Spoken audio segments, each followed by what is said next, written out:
You have such a privilege to work with the Evercore ISI team and dovetail the micro-analysis of Ed Hyman into your equity work. And the heart of it is inflation comes down, but it only gets down in the vicinity of 4%. That's a change. Right. That is a change. That is an acknowledgement that basically what we saw last week says, well, there may be a peak somewhere in here because mathematically, if you get to nothing but base effects, you probably get a peak, but it is likely to be a higher plateau for longer. And Ed took his inflation number for 2023 up to 4%, and that's the issue. That's where the Fed has much less wiggle room than we would potentially like, given the stress that we're seeing on asset prices. Since his days at C.J. Lawrence, we've all watched the white paper with the black marker. He got the black marker in one of my shirts once.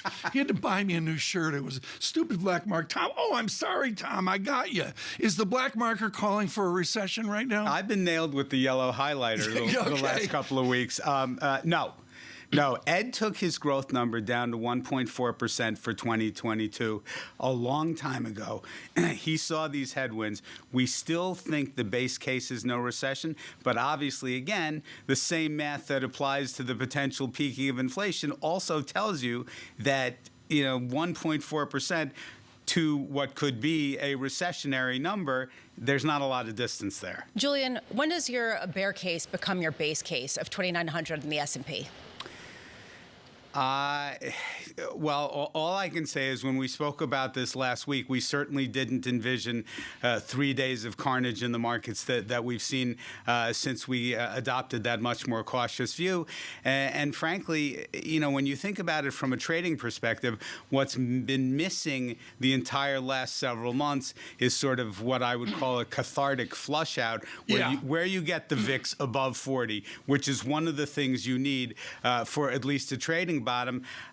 This week is fraught with peril. I got like 8 questions, but Lisa's here. Just folks, I just want to, in the carnage that we've got here and the more data checks, we need to point out that it is the Bramo base case, bear case that we're talking about. Yeah, well, this week is fraught with peril, Julian. I mean, I couldn't say it better than myself.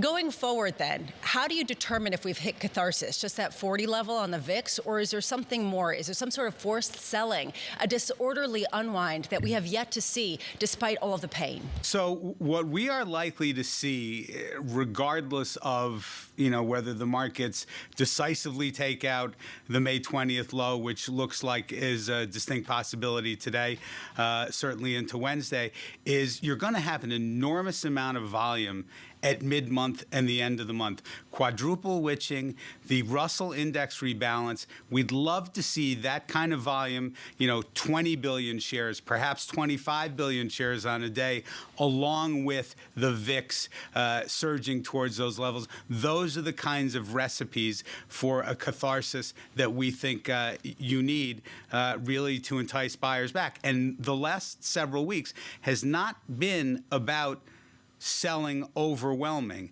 It's been about a complete lack of buying.